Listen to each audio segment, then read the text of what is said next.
The mannequins are 186 centimetres, so they're extra tall, so they're kind of stretched out. So Topshop say it's a size 10, but yeah, really, really tall, size 10. I thought they looked very thin. I think it's generally a really good reaction of Topshop to change, to listen to their customers and to alter their mannequins. I don't know what they're going to look like. This is a problem that we hear about quite often, isn't it, when it comes to women who shop, whether it be the size of the mannequins, the mirrors that are stretched to make you look skinnier in the clothing, and then when you get home you don't look the same at all in your own realistic mirror.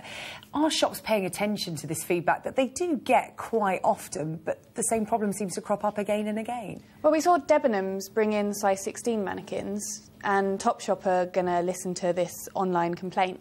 So perhaps we are going to see a difference. I'd really like to see a variety of sizes of mannequins, because let's not forget that Topshop customers are very often young girls, impressionable teens, and if they were to see a variety of body shapes and perhaps some of those resonated with them, that might be really positive for their body image. I want to bring Neil in here. How much of a problem is it when a man's shopping? Because the male mannequins in some of these shops as well are quite buff. You know, they're 6 foot tall, honed bodies. I can't go anywhere these days without seeing pictures of David Beckham in his underpants. And the thing about this, I mean, the original complaint was that these mannequins were unrealistic. I mean, isn't this a problem that just crosses the entire fashion industry? There's nothing about the fashion industry that's about reality. It's about glamour. It's about aspiration. It's about putting images out there of a body perfect that, let's be fair about it, very few of us are ever going to achieve, even with exercise. I think that is a problem that is seen. I think we are seeing a lot of body image groups and a lot of online activism that's really being mobilised to bring this message to say we want to see a variety out there. And perhaps there is going to be change, because I do agree with you. There is very often one type of body that's seen as aspirational, which isn't necessarily achievable for everybody. Well, I mean, I mentioned David Beckham there. There can be precious few people who are sitting at home right now, you know, wanting to see me in my underpants, you know, and whether or not that would have any effect on sales. I think I know the effect. Your girlfriend might email in. They're still home, don't worry.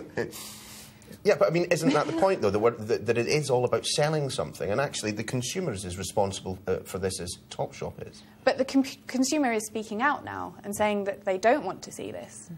And do you think it's up to shops like Topshop to take a stand? Because it's all part of a wider culture at the moment, isn't it? Young girls and young boys are on Instagram trying to take the perfect selfie and project this image that they know they don't look like that in real life, but it's all about how they portray themselves online and to their friends on social media. Yes, I suppose it would be really great if brands like Topshop saw what a huge influence they have over so many, many young lives and how they see themselves.